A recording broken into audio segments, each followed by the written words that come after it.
Assalamualaikum warahmatullahi wabarakatuh. Salam Om Swastiastu, Namo Buddhaya, salam kebajikan.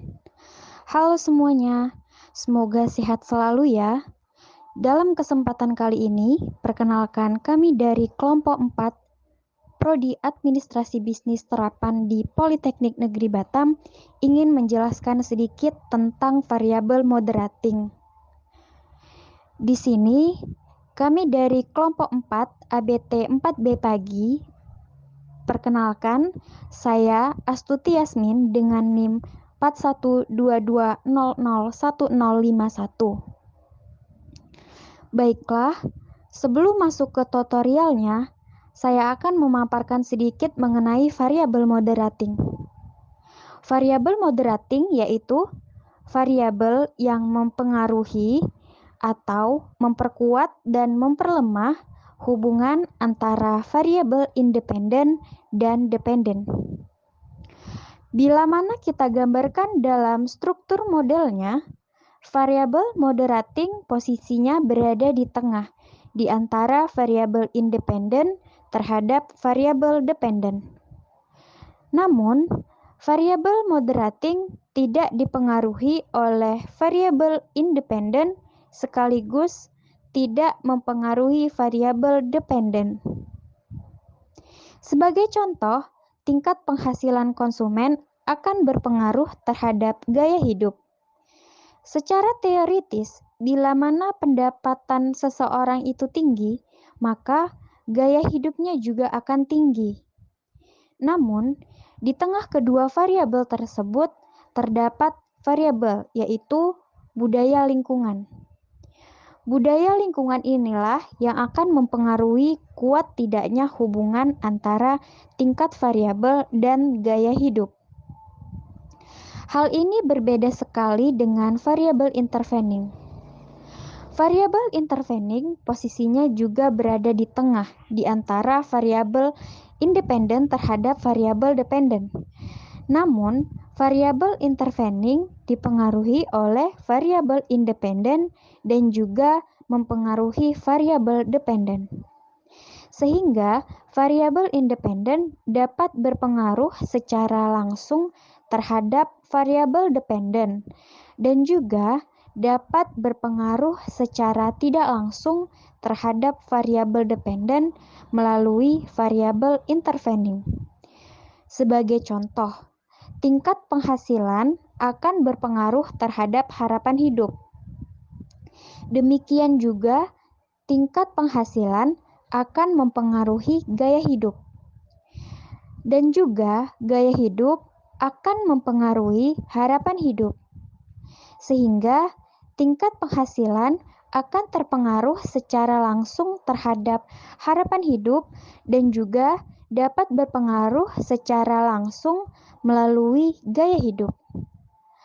Baiklah teman-teman semua, pada kesempatan kali ini saya akan mengambil contoh data berdasarkan hasil penelitian yang berjudul Pengaruh Relationship Marketing dan Citra Lembaga terhadap Loyalitas Nasabah dengan Kepuasan Nasabah sebagai Variabel Moderating. Pada penelitian ini, peneliti mengembangkan hipotesis sebanyak 4. Yang pertama, relationship marketing mempengaruhi loyalitas nasabah. Yang kedua, citra lembaga mempengaruhi loyalitas nasabah. Yang ketiga, kepuasan nasabah mampu memoderasi hubungan antara relationship marketing terhadap loyalitas nasabah. Dan yang keempat, kepuasan nasabah mampu memoderasi hubungan antara citra lembaga terhadap loyalitas nasabah. Baiklah teman-teman, di sini saya saja langsung menuju ke datanya, yaitu dengan penelitian menggunakan 100 responden. Berikut ini adalah variabel yang pertama adalah relation marketing dengan notasi X1, citra lembaga dengan notasi X2, kepuasan nasabah dinotasikan dengan Z, dan loyalitas dinotasikan sebagai Y. Setelah itu kita akan menghapus data relationship hingga 8 seperti ini, kita blok hingga 100 responden, kita klik kanan, kita delete. Oke. Selanjutnya seperti tadi, kita relationship marketing kita hapus hingga 100 responden, delete. Oke. Dan kepuasan nasabah kita blok juga, kita hapus.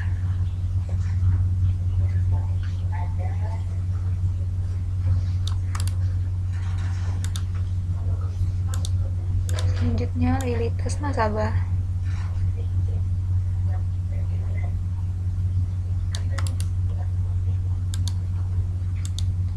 Sehingga kita hanya membutuhkan nilai X1, X2, Z atau Y atau disebut dengan data. Setelah itu kita copy dari nomor 1 hingga 100 responden. Kita copy. Oke, kita menuju ke data SPSS. Kita harusnya mengklik data view. Data view, kita klik nomor 1 sehingga di paste. Muncullah nilai data X1, X2, Y, dan Z. Di sini ada dua, ada data view dan variabel. Yang variabel kita mengubah nama dengan data X1, yang kedua dengan data X2, dengan data Y. Selanjutnya nomor 4 kita hapus dengan data Z, menggunakan data Z.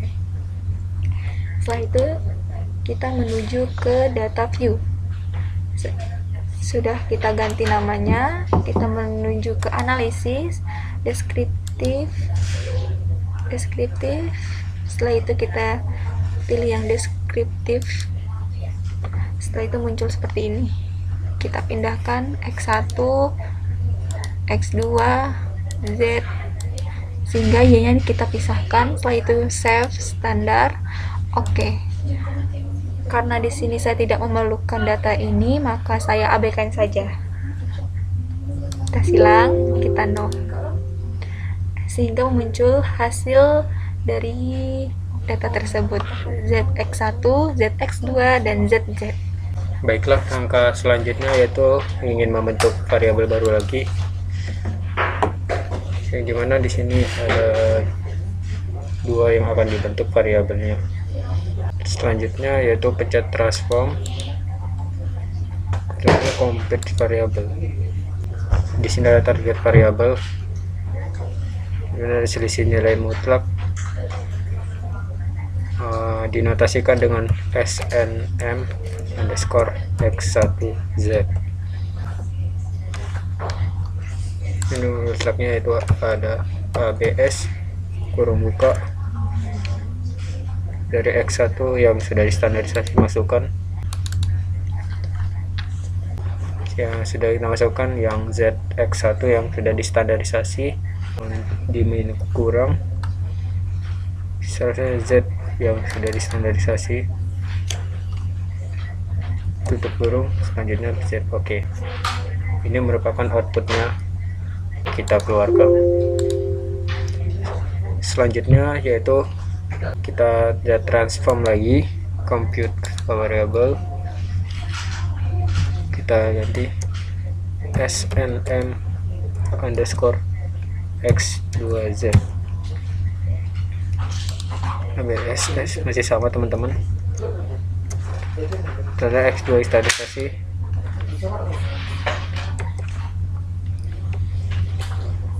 Kita kasih kurung teman-teman.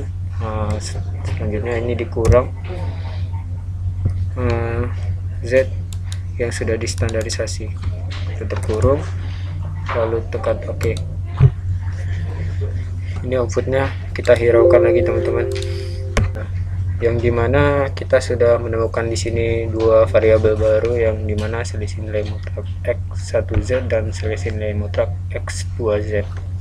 Selanjutnya kita melakukan analisis data. Selanjutnya yaitu kita pencet analyze, regresi linear. Di sini ada X1, X2, Y, Z, SNM, selisih nilai mutlak X1Z, selisih nilai X2Z.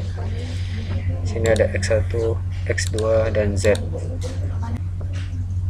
Dimana di sini X1-nya kita masukkan, selanjutnya itu Z-nya kita masukkan, dan di sini ada selisih nilai mutlak X1Z-nya kita masukkan juga.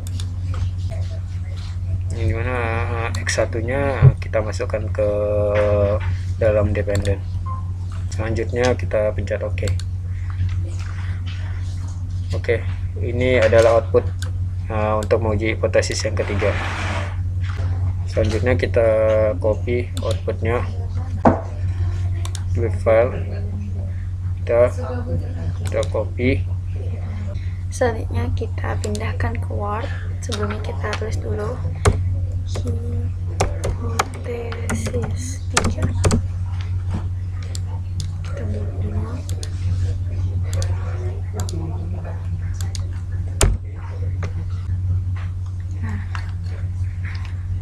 Di sini udah keluar data-datanya, dan ada beberapa yang kita tidak perlukan, kan kita hapus.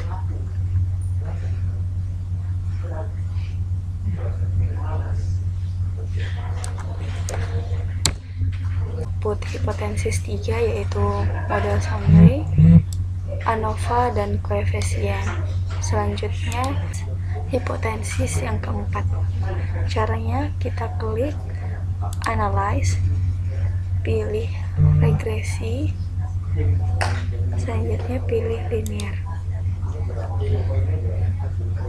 Selanjutnya kita tekan tombol reset. Ini kita klik Y dependennya, dan ini kita klik ini. Selanjutnya ZZ kita masukin, selanjutnya X2Z.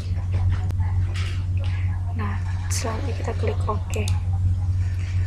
Ini ada output. Nah, ini bisa kita copy lagi. Output, klik kanan, copy. Nah, ini kita salin ke ORT.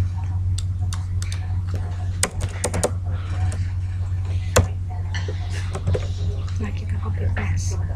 Nah, akan muncul seperti ini. Kita buat di sini hipotesis 4. Kita blok.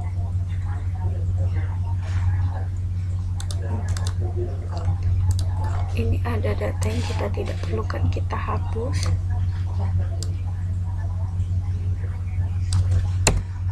Nah, pada hipotesis 4 ini terdapat model summary, ANOVA, dan koefisien. Ini adalah hasil dari analisis regresi linear berganda dengan menggunakan variabel moderating. Nah, cukup sekian presentasi dari kami. Apabila ada salah kata, kami mohon maaf. Saya akhiri. Wassalamualaikum warahmatullahi wabarakatuh.